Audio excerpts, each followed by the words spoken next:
GBNews, the People's Channel, Britain's news channel.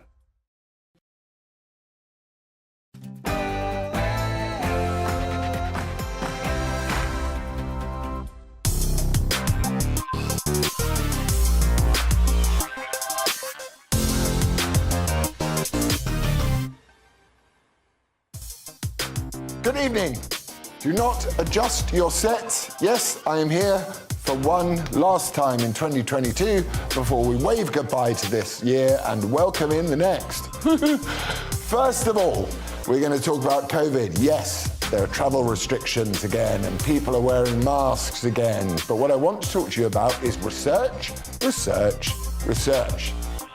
We shouldn't be afraid to talk about the good, the bad and the ugly when it comes to research, and that's what I will be doing to kick off the show.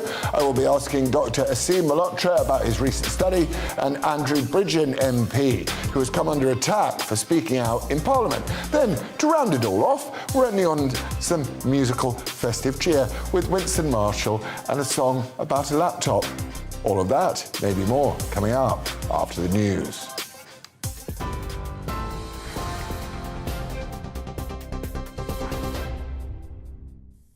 Laurence, thank you. I'm Tatiana Sanchez in the GB newsroom. Now, it's understood that the government is set to introduce mandatory COVID testing for travellers arriving from China. Anyone travelling to the UK would require a negative pre-departure test. It comes amid concerns about surging case numbers following an easing of restrictions in China. Countries, including France, the US and India, have already implemented similar rules. Police have named a man they're urgently trying to trace following a serious sexual assault on an elderly woman in London's Notting Hill Gate. The incident took place on the evening of the 23rd of December. The victim is aged in her 70s. The Met say they're trying to trace 35-year-old James Becks of no fixed address. They're urging members of the public not to approach him if spotted, but to call 999 immediately. The family of Elle Edwards, who was killed in Merseyside, have paid tribute to their most beautiful bright star. The 26-year-old was shot at the Lighthouse Inn on Christmas Eve while celebrating with family and friends. Police are urging anyone with information to come forward. A 30-year-old man from Tranmere, arrested on suspicion of the murder, has been recalled to prison. A 19-year-old woman from Rock Ferry has been bailed, and a 31-year-old man remains in custody. West Midlands police have been given more time to question two men arrested on suspicion of the murder of a 23-year-old man on Boxing Day. Cody Fisher died following a knife attack at the Crane nightclub in Birmingham. The venue has since had its licence suspended, with police saying there had been serious management failings. Another suspect also remains in custody. And Brazil has begun 3 days of national mourning in honour of football legend Pelé, who died yesterday at the age of 82. Pelé had colon cancer and died in hospital. Widely regarded as the greatest football player ever.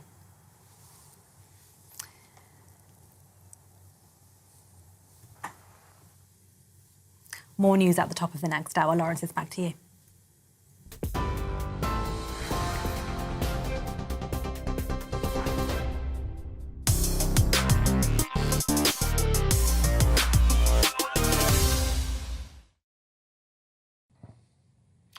Whenever I'm suspicious or confused, a couple of lines of poetry always pop into my head. And seeing as there's been no shortage of suspicion or confusion these last few years, these lines pop into my head fairly regularly. They're from a poem by T.S. Eliot called East Coker, one of the four poems which makes up the masterpiece, which is the Four Quartets. And they go like this. There is, it seems to us at best, only a limited value in the knowledge derived from experience. The knowledge imposes a pattern and falsifies, for the pattern is new in every moment, and every moment is a new and shocking valuation of all that we have been. These lines surface again and again whenever there is an imbalance in a debate or a repetitive sense of disguise plaguing the basic tenets of human reasoning and curiosity. The knowledge imposes a pattern, and falsifies. And yet the pattern returns. Spain suspends travel for the Chinese. So unless you're fully vaccinated, whatever that means, or can provide a negative COVID test, remember those things that come up positive whenever you have a runny nose, you must stay back in China, stalked by drones, ordering you to control your soul's desire for freedom. One wonders if we will follow suit. I suspect so. Seeing as it is in lockstep that these confected catastrophes are managed and manufactured nowadays, I can just hear Elliot reminding us the pattern is new in every moment, and every moment is a new and shocking valuation of all that we have been. It matters not that this vaccine doesn't prevent transmission or infection, or indeed, as time and data gathers, prevent the emergence of other gremlins, which may reveal these trivialities to be the least of these novel therapies problems. Get jabbed, get tested, or stay at home. And so, despite all the evidence, the pattern begins again. Will we never learn? I hear Elliot say.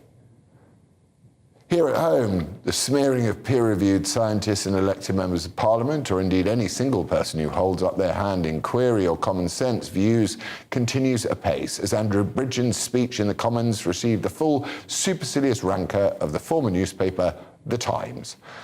There will be no debate. There must be no debate. The science is settled. Follow the science. Everything else is dismiss or malinformation. Shut up and listen to the man on the TV. And do what he says in the papers. But here's the thing, you see. There are problems. More and more of us are seeing them. We are having healthy friends becoming ill, or in my case, I joined someone I know under 35 dropping down dead suddenly for no apparent reason club myself, just this last month. But let's get back to science. A once fluid, ongoing and curious pursuit to which humanity owes so much gratitude, now finalised, ossified and complete. Finished, polished and perfected, like a sculpture in a museum. As spoken of by Mr. Bridgen in his speech in the Commons, watched over 5 million times last time I checked, it is rumoured that non-disclosure agreements were handed out to an Oxford COVID research team funded by Bill and Melinda Gates, no less, and others, led by Professor Antoniades. After the research apparently revealed a direct and deeply concerning link between the mRNA gene therapies and heart complications. The Bad Law Project wrote to the professor asking if this was the case, a simple enough rebuttal one would think, only to receive the standard "will be back to you in 20 days, Freedom of Information request letter, giving time for the Times, that former newspaper, to continue its slow decapitation of Mr. Bridgen's reputation by death from 1,000 dismissive cuts. No facts to be checked here, no questions to be asked. Move along, please. My production team here today followed up, and again yesterday afternoon, to check whether the professor wanted simply to clarify that his scientists were not being gagged from sharing information crucial to the public debate. But again, he was unavailable for comment. I'm sure he's a busy man. And instead of writing an email just saying, no, they haven't signed NDAs, no, they haven't been gagged, to the question, he simply refuses to talk. No debate. No questioning, follow the science. Control your soul's desire for freedom of information. Oxford University, on the other hand, themselves issued to us at 5 p.m. today this very carefully worded statement. No research results from the Division of Cardiovascular Medicine, University of Oxford, reporting potential links between mRNA COVID-19 vaccines and inflammation in the heart have been withheld from publication. The University of Oxford has not issued any non-disclosure agreements which aim to suppress public knowledge of any of the results of its COVID-19 research programs. Why do you need the second half of that sentence? Does this mean you've never issued any NDAs, or just ones that don't aim to suppress public knowledge? Why the second half of the sentence? We wrote back for them for clarification, and we await to hear what they've got to say. A final point, Professor Antoniades, as chair of the cardiovascular medicine at the British Heart Foundation, and instead of putting up a spokesperson, they sent us a statement.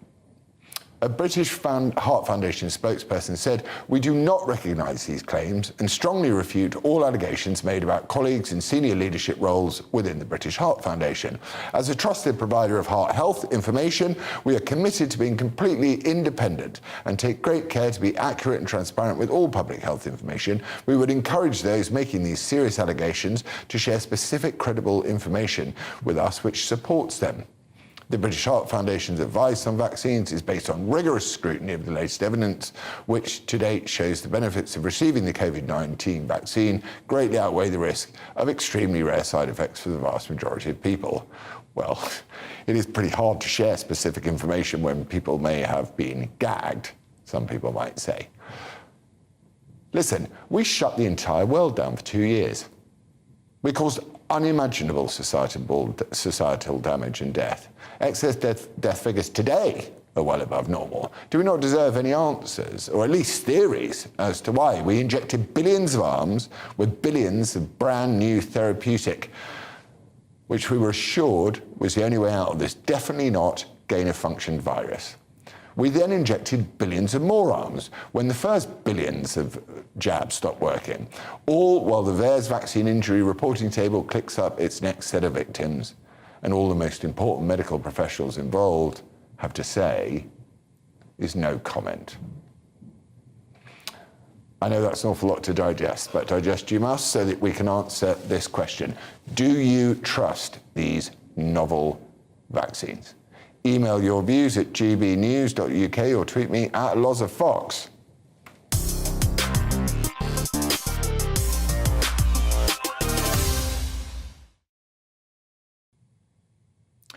Right, now, if you are one of the 5 million people that watched the Right Honourable Andrew Bridgen's speech at the Commons, then you won't need much of an introduction to this bit. If you aren't, then let me explain. We now have the time and the power to research and investigate one of the biggest mass rollouts of novel therapeutics taken in modern times.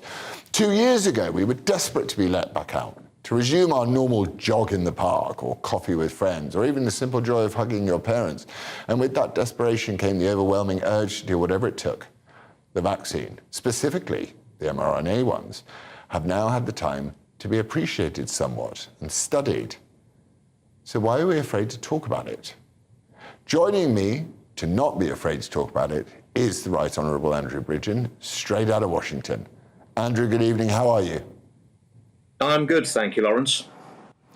What's your take on Oxford University's response to our request for information? Well, I think it's a non-denial denial. I can't understand why it would take them, they want 20 days to respond in detail as to whether a non-disclosure agreement has been given out to research staff to suppress information. It's pretty straightforward. It's something you could do pretty much immediately, and that's gone in well before Christmas. And other journalists have been contacting the learned Professor Antonides, and he's refused to confirm or deny those allegations, but we'll see in due course. And do you think what Oxford is saying, what Oxford University is saying, is distancing themselves from him, or do you think that this is genuinely just clarification that we're seeking, that we need to understand? Well, hopefully the truth will come out ultimately. I mean, it would be tremendously embarrassing, I think, for Oxford University if it turns out, as we suspect, that NDAs have been used to suppress really quite crucial information about the COVID-19 vaccinations and their link to heart problems later. It would certainly, in my view, would be against the university's code of research ethics if that is the case, and that would have sort of major ramifications. Would there ever be a good reason for an ethics department in a university to stop the release of information to the public or to provide NDAs for their researchers? I can't think that there would be any reason to issue an NDA. Whether research is research, and by sharing research, I mean that protects humanity and spreads that information so that other academics can challenge it, agree with it. That's how science works, but that's not the way we've seen science working since the vaccines were brought out. No one's allowed to challenge their safety or efficacy in any way whatsoever. And that really isn't the way that science ever progresses or is vindicated. And how have you found, now that you've come out of the box in such a way that you have, the treatment that you've received and the attacks on your reputation? Well, it always seems to be the Times. They appear to be the mouthpiece of the establishment. I've been told they're running a piece on me again tomorrow. I'm very, very popular. They'll write about all sorts of things, but they'll never cover the speech I gave on the 13th of December in the House of Commons, raising my concerns about vaccine harms. It has been seen probably well over 6 million times. It's a 20-minute speech, and we just checked on the internet how many people had watched at least 18 minutes of it, and it was heading up towards 6 million. I've had thousands and thousands of emails from people around the world, mostly from the UK, and I would urge them. I'm very pleased to have that sort of supportive email, but I would also urge them to contact their own MPs to raise their concerns about the vaccine harms so that we can get more MPs on board and we can actually stop this rollout and certainly prevent it being rolled out to children, babies, down to the age of 6 months, which is absolutely ludicrous. Why on earth do you think a government would condone or encourage the rollout of a novel therapeutic to children at age 6 months when we've already had, obviously, the evidence of myocarditis in young men and menstrual issues with young women? Why on earth, what responsible government would do that? Well, I don't know what advice they're getting from which scientists, but the same, I presume, there's a lot of scientific, monetary and political capital have been put behind the efficacy of these novel vaccines, these mRNA gene therapies, and it's going to be very, very embarrassing for all concerned to find out that they are neither safe, effective, and they're certainly not necessary now. Since the attenuation of the original virus into the Omicron variant a year ago, this doesn't warrant vaccination. It's not a serious enough illness to warrant that. It's basically a bad cold, and it's certainly no risk to young people. And there's a lot of evidence that these vaccines and the boosters are more detrimental to younger age groups, and that's the inverse of their risk from COVID-19 at all. So without wishing to go down any rabbit holes, why would that become government policy? Why would you try an experimental drug on a child when there's enough information to say that these things have some serious, profound side effects? Why would a government pursue that and not announce a full public inquiry into the vaccination programme?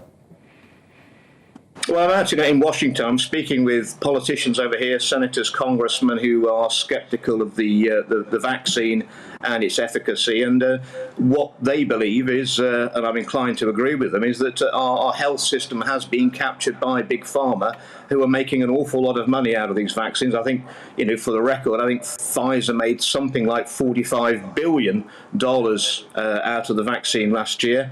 And clearly, that sort of profit margin, that buys an awful lot of influence, whether that's with politicians or indeed the Times newspaper. How much, would you say that our own government has been bought in this way? Would you say that there are individuals in the government that have profited from this? Now, that is, I wouldn't want to go there at this stage, but there's plenty of inducements that could go round. There needs to be an explanation. Why would you? Who's advising the government that we need to vaccinate babies down to 6 months who are at no risk from the virus itself when there's a clear risk from having the vaccination? This doesn't make scientific sense. A sensible country like Denmark, a month ago, announced that no one under 50 should be getting the boosters or the vaccines. I think, as I said at the end of my speech on the 13th in the chamber, currently the government's policy on the mRNA vaccinations, they're out of step with medical ethics, they're out of step with the scientific data, and ultimately they'll seem to be on the wrong side of history. And also, ultimately, they'll be on the wrong side of common sense and reason. Andrew Bridgen, thank you for speaking up, and thank you for joining me this evening. Right, coming up, I will speak to someone who supported the vaccine rollout and then stopped to ask a question. Back in 3.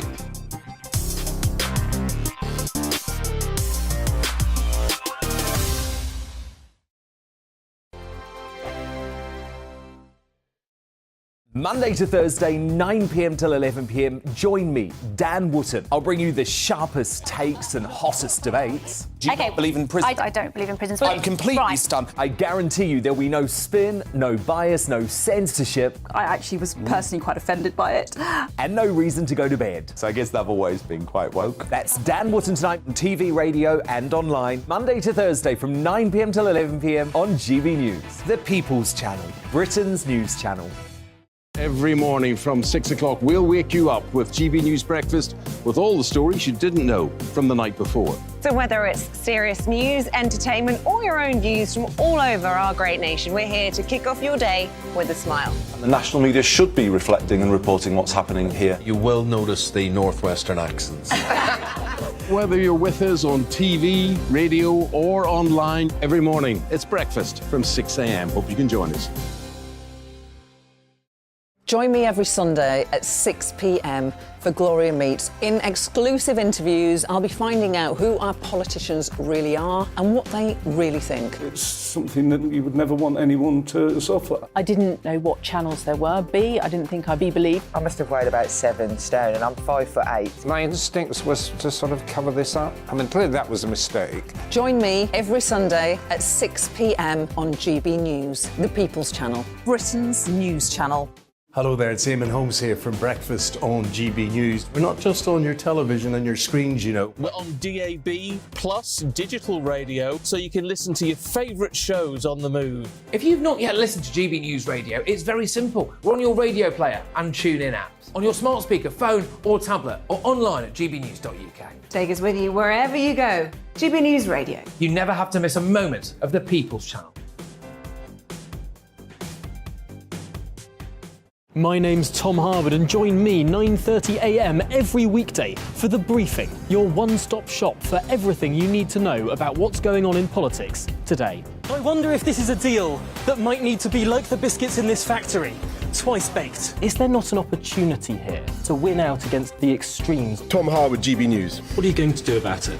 Things should have been done differently, and they certainly are being done differently. Don't miss it. The Briefing with me, Tom Harwood, 9:30 Monday to Friday on GB News. Hello, I'm Simon Evans. Join me on GB News for Headliners at 11 p.m, where I'll be joined by two of the country's top comedians as we take a look at tomorrow's newspapers tonight.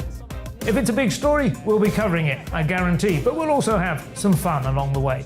That's GB News Headliners at 11 p.m. We won't put you to sleep, unlike some of the other paper review shows out there. So join us, 11 p.m, 7 nights a week.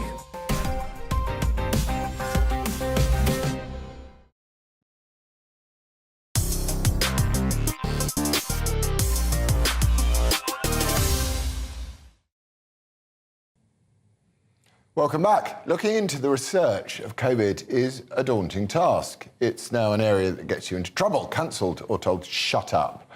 One man that I won't be saying any of that to is Dr. Aseem Malhotra, and he joins me now from the lovely Canary Islands, you lucky thing. Good evening, Aseem.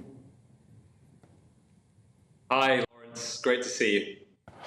Aseem, what do you make of this very carefully worded response from Oxford University, distancing themselves from Professor Antoniades?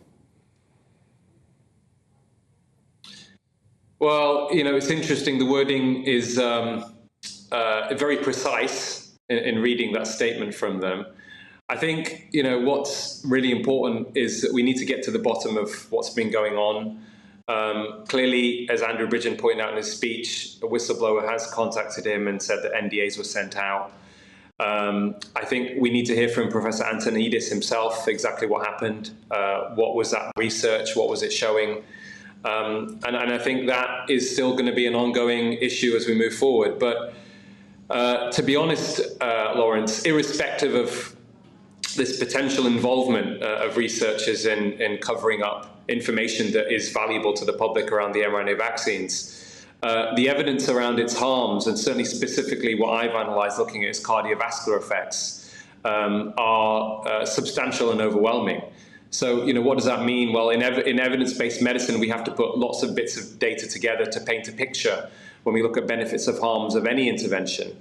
And when we look at the mRNA vaccines, the COVID mRNA vaccines in particular, we've got what we call plausible biological mechanism. This is all through peer-reviewed published research. double-blinded randomized controlled trials of Pfizer and Moderna themselves. We've got clinical data, experience of doctors with patients. I've diagnosed and managed many people with vaccine injuries specifically related to the heart. We've got what we call high-quality observational data. We've got pharmacovigilance data, and we've got autopsy data. So the evidence is very substantial.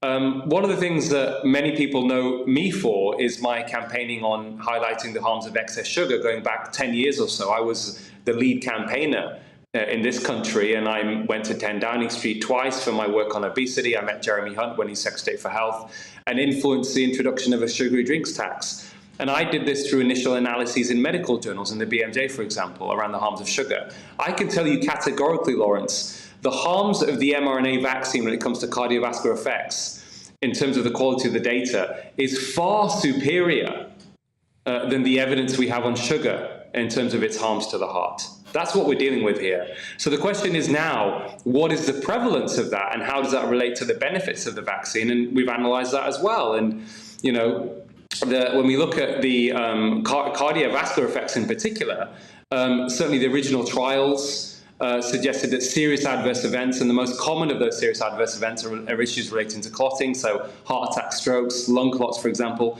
were higher or more likely to get a serious adverse event than one was to be hospitalized with COVID.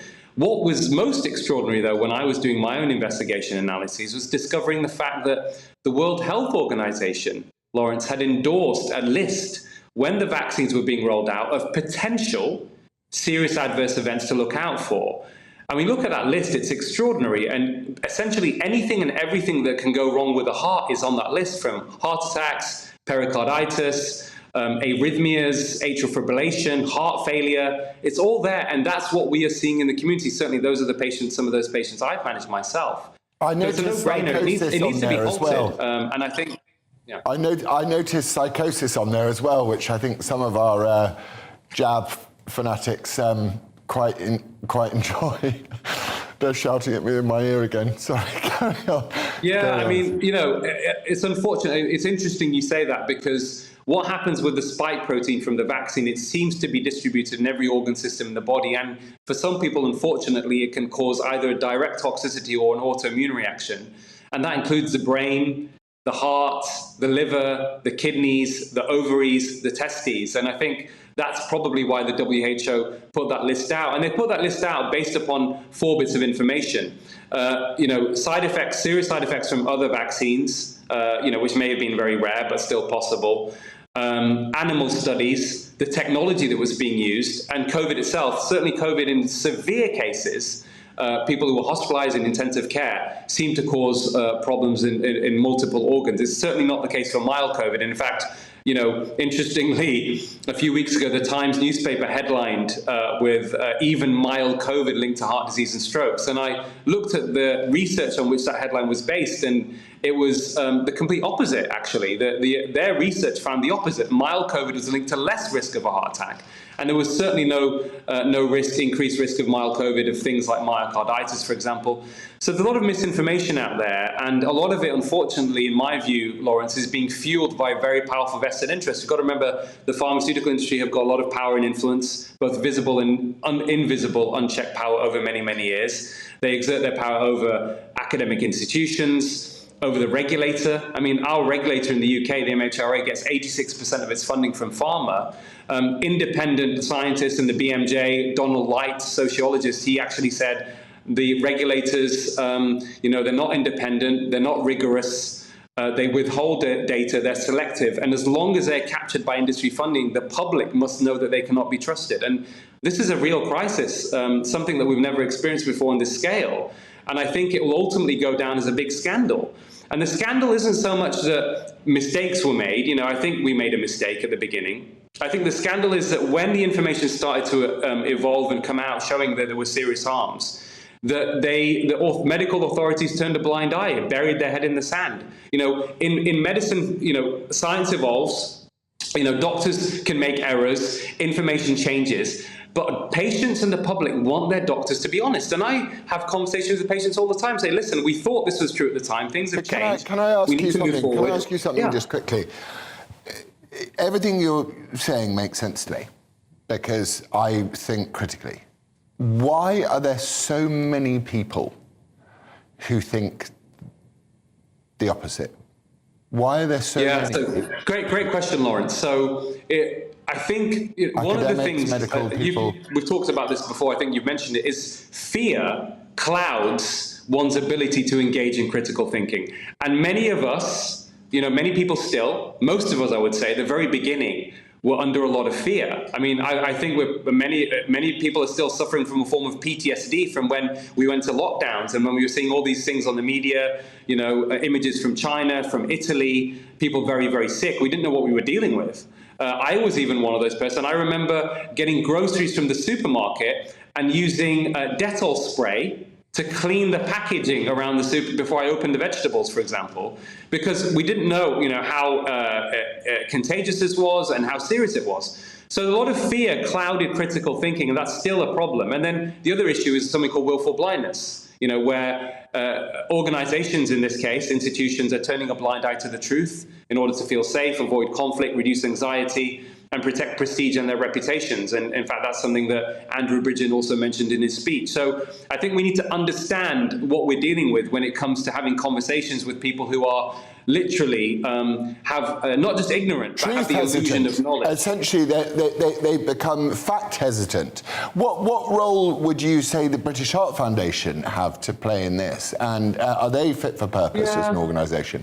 Yeah, that's a very good question. So I've worked with the British Heart Foundation in the past. They've got a lot of very good people there. I helped them in a campaign around getting access to defibrillators, something I wrote about many years ago, that we need more public defibrillators to reduce the people dying from cardiac arrest. So I know there are many good people there. I think the problem with the British Heart Foundation, certainly in relation to the COVID vaccine data, they have come out with public statements which essentially say there is no link between cardiac arrest and the vaccine, there is no link with heart attacks. And at best, Laurence, those statements are outdated and misleading.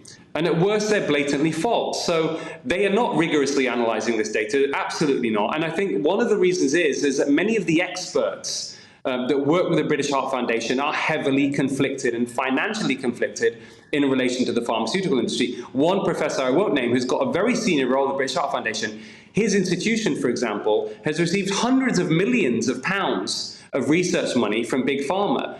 So the problem is the people who are advising the British Heart Foundation on many of these different issues, unfortunately, are heavily conflicted. And this is what we're dealing with, really, is this scandal, if you like, around the fact that the mRNA vaccines haven't been halted so far and are going to continue to cause harm, is really a symptom of a wider problem, a wider system failure, where you have an entity such as Big Pharma that have a legal obligation to produce profit for their shareholders, not to give you the best treatment, having too much influence and power over governments, over medical guidelines, over academic institutions. And that entity, unfortunately, Laurence, has been described by a preeminent expert in his field, Dr. Robert Hare, forensic psychologist, is often behaving in a psychopathic way in order to make money. So deceiving others, conning for profit, callous disregard for the safety of others. So if one understands what's at the root of the problem, we can then explain what's happening downstream, including the willful blindness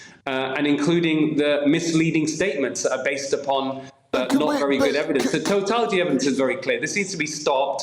And the public need to know that, they shouldn't be having any more COVID mRNA vaccines. Doctors, I think, want to do the right thing, but they themselves don't understand the system failures. I believe 99.9% of doctors go into the profession to help their patients and do the best thing for their patients. And I speak to these doctors all the time, Laurence, and one of the things I must tell you, I'm constantly now getting contacted from very eminent physicians from around the country, even cardiologists, who understand there's a major issue, are supporting what I'm doing, but themselves are afraid to speak out. Could it be that we are completely mad, and the British Heart Foundation have released their statement? As you said, it makes no reference at all to any vaccine injuries or harms, and they're stuck to it, and we are just completely bonkers. I mean, is there a chance of that? Because it just doesn't seem to me there is, but I want to know, is there a chance, statistically? Listen, no one's ever asked me that question before, Laurence. I think, and medicine, to answer the question, medicine is not an exact science. It never has been. It's an applied science. It's about using the art of probabilities. It's a science of human beings. And I think all the evidence, when you look at it in its totality, are pointing in the direction clearly that there is almost certainly very direct evidence of causality in terms of harm from these vaccines. Of course, there's always going to be an element of doubt, but the chances are very, very small. Thank you so much, Dr. Aseem Malhotra, for informing the world where others and other channels will not allow it. That was Dr. Aseem Malhotra, consultant cardiologist and author of a new paper on COVID vaccine efficacy and safety. Thank you very much. Now, for regulatory reasons, I will read you this. The Medicine and Healthcare Products Regulatory Agency, which oversees COVID vaccines in the UK, said, vaccines are the best way to protect people from COVID-19 and have already saved tens of thousands of lives. As part of our ongoing rigorous safety monitoring of COVID-19 vaccines, we closely review the yellow card reports submitted to us in the UK alongside safety data from other countries and regulators. There is no indication from this data of an association between COVID-19 vaccines and the cardiac arrests. However, we continue to evaluate emerging safety information and will take action to protect public health when new safety concerns arrived. Oh, they're so beautifully written. Anyway, we've covered our asses. Next up, I will be delving into my inbox for your thoughts on me, the show, and if you trust the novel vaccine. Back in 3.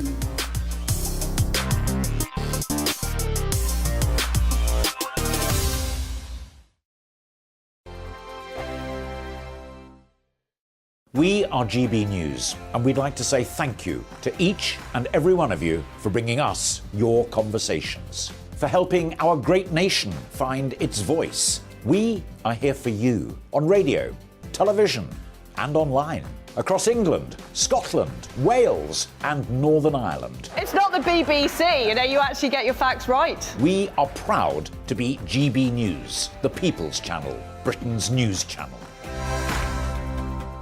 Hi there, it's Stephen and Anne.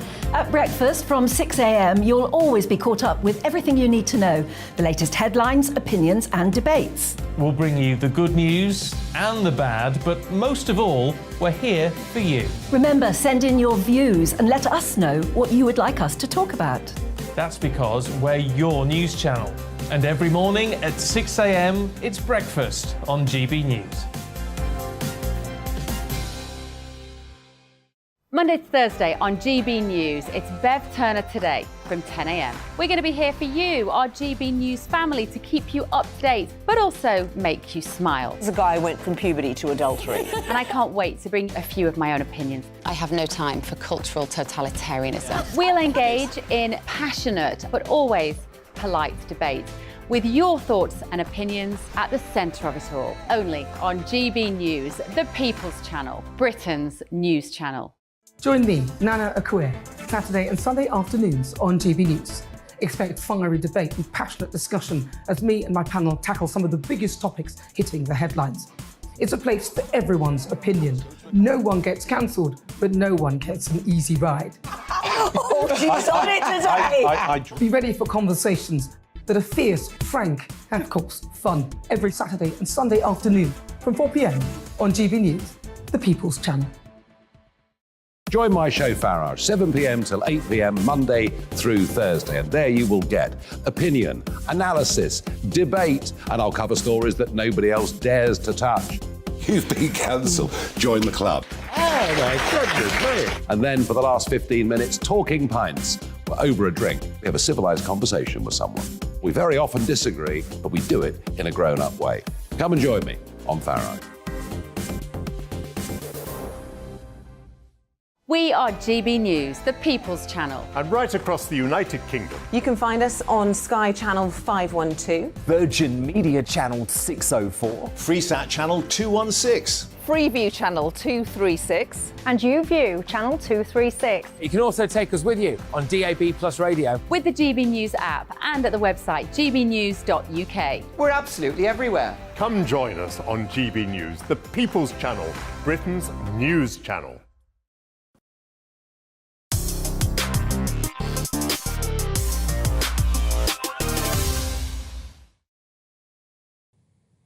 Welcome back. Time for audience reactions. Leslie says, Not only novel vaccines, after the last 3 years, I trust nothing. You know what, Leslie, that is half the point, isn't it? There's nothing that you can actually really trust anymore. I mean, I barely trust elections, certainly not vaccines or anything. I want to start a Leave Me the Hell Alone party. It wouldn't go down well, seeing as I've got my own political party. Anyway, Andrew just hit the nail on the head. You can't ring your doctors for important health issues, but they can fit you in and see you. They even constantly text you for a COVID jab. I feel so sorry for all those pushed and constantly badgered to do it for the greater good. Well, first of all, it's not for the greater good because it doesn't prevent transmission or infection. And second of all, this new jab doesn't work against Omicron. It's a totally different thing altogether. So I think we need to kind of can we give up on COVID for 2023? Let's just give up on COVID and be happy. Anyway, Nigel says, please ask how long the effects of being vaccinated on adverse body conditions last. I've not had a jab for 13 months and I'm 77. Don't really know the answer to that one, chum. How long the effects of being vaccinated on the adverse body conditions last? I don't know. My dad had it, and he had really, really bad hives for quite some time. And he will be one of the many, many people who are not going back to our dear National Health Service for another shot of the good stuff. Anyway, coming up, Winston Marshall and his Hunter Biden song. I have experience of this because I played Hunter Biden in a film. After I was cancelled, they gave me a little sabbatical and I got to go back to acting again, like a nice little well-behaved boy. Anyway, coming up next. This year on GB News, we've got brand new members in the family. Join us. Across the entire United Kingdom, we cover the issues that matter to you. GB News will always stay honest, balanced and fair. We want to hear whatever is on your mind. And we don't talk down to you. The establishment had their chance. Now we're here to represent you. Britain's watching. Come join us on GB News, the People's Channel. Britain's news channel.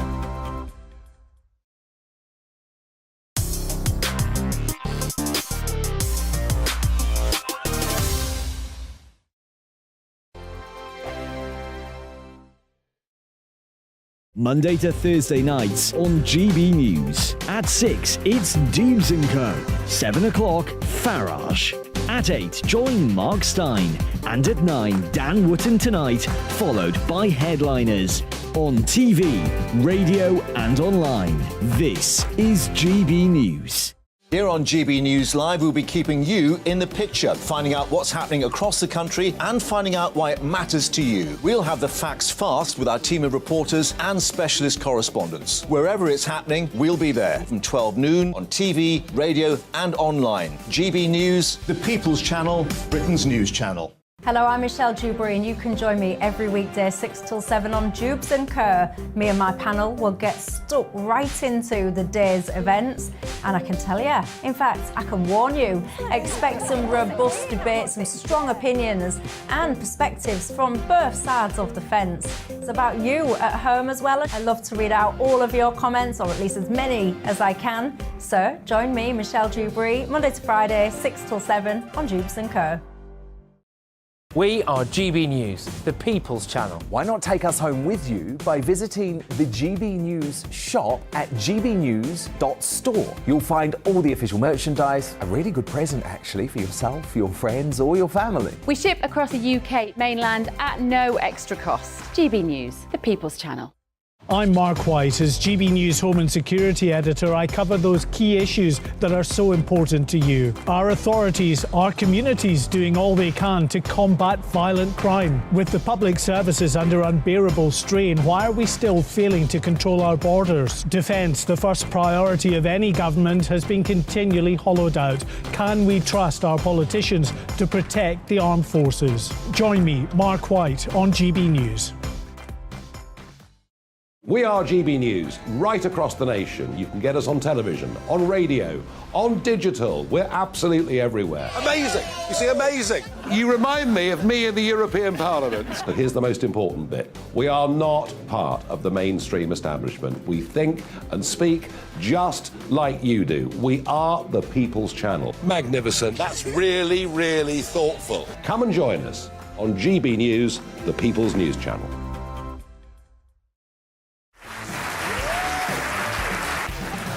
My name is Andrew Doyle. Join me every Sunday evening at 7 p.m. for Free Speech Nation. This is a show where we address current affairs and news stories of the week with the help of two wonderful comedian panellists. I brought in comics because I want to give it a lighter edge, and also they work for less. See you there.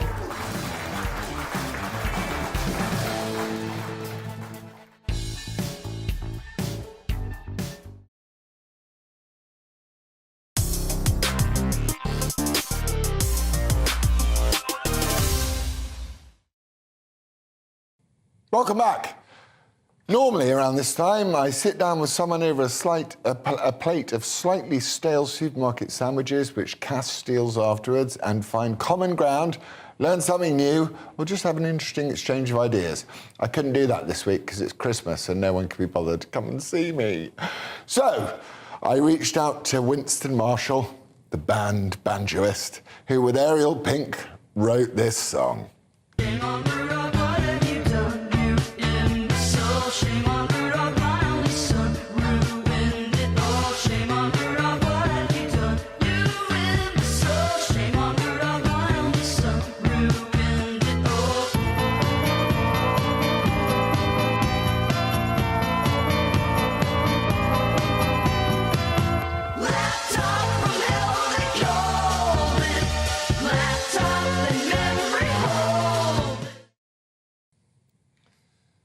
Winston Marshall, good evening.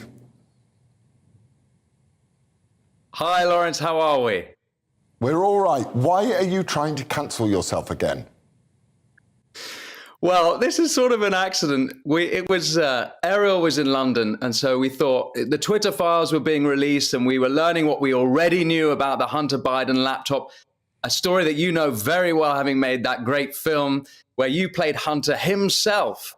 And so we got the truth finally about the DNC collusion with big tech, with Twitter specifically, and how they tried to suppress the story, the true story about the laptop, which we know even the New York Times now, the long-lost New York Times, agree that the laptop was in fact Hunter's laptop.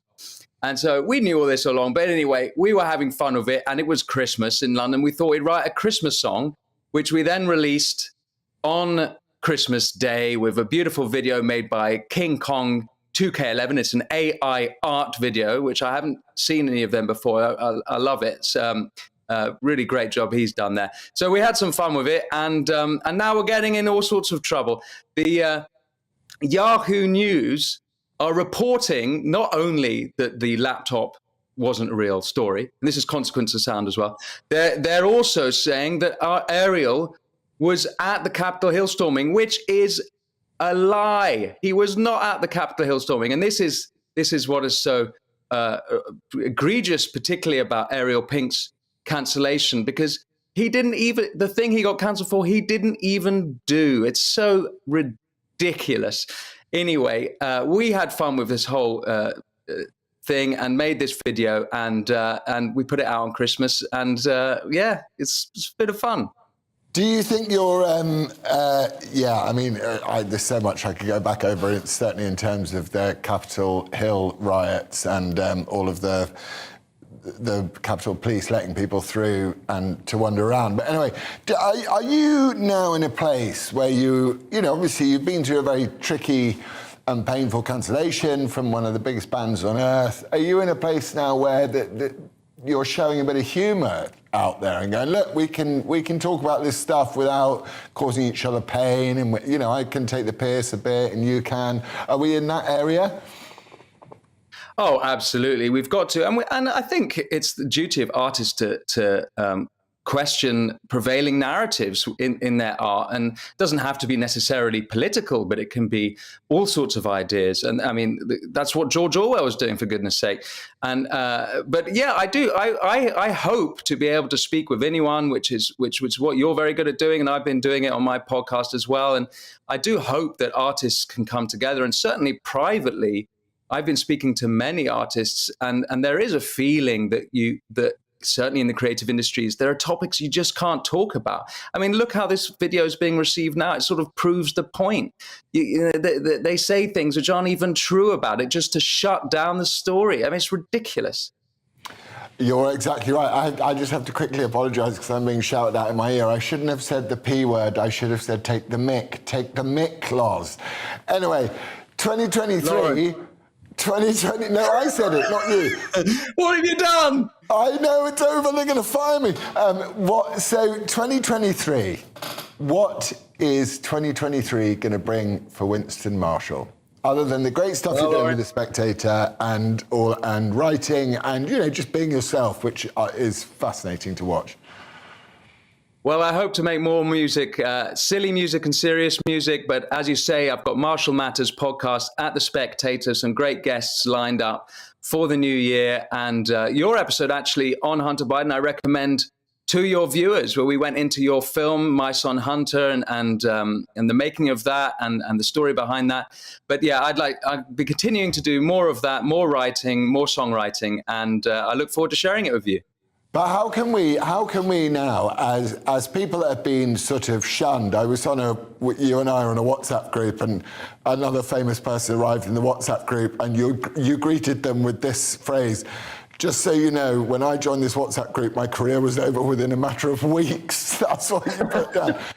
What can we do as the ones that are smiling but still want to be creative? What can we do to inspire others, to inspire young people, to inspire those who are a bit frightened to express themselves, to go, look, it's okay to be yourself and have a view. It's not criminal to think. It's a tricky one because being an artist, it's hard to make money making art. And so you have to sort of prioritize. What is it the art that's important, or is it that you need it to be your, you want a career specifically, you want to play the game. And it used to be that you could perhaps, you wouldn't have to sacrifice one for the other. But now it seems to be that you have to commit one or the other. It's either the art's important or the money's important. And I think a real artist prioritizes the art. I think that's pretty good. How was Ariel to work with? Because I find, for me, this the whole January 6th thing to be completely bonkers. In terms of what is called mis and disinformation. So they're saying he was there on January the 6th in the Capitol. Is that what they were saying? Your co-creator for the music video. Ariel went to the preceding Trump rally, which wasn't really documented, and then went to his hotel to bed and woke up to stories that he'd been at the Capitol Hill storming that happened after. He had not been at that story, he hadn't been at the storming and been at Capitol Hill. And he says he wouldn't even have gone had he been invited. And it's, of course, just one of these things. He happens to be a supporter of Trump, so they take him down. They find their excuse and they take him down. And you can see this now, how they write about him. It's really such a shame because he's such a talented artist. He's been doing this for 20 years. He's an indie legend. He was loved by everyone in music. And like that, it's all gone. It's such a shame. So sad. But there is hope because he's still creating, he's still making great music. I've heard more of his songs that he's going to release.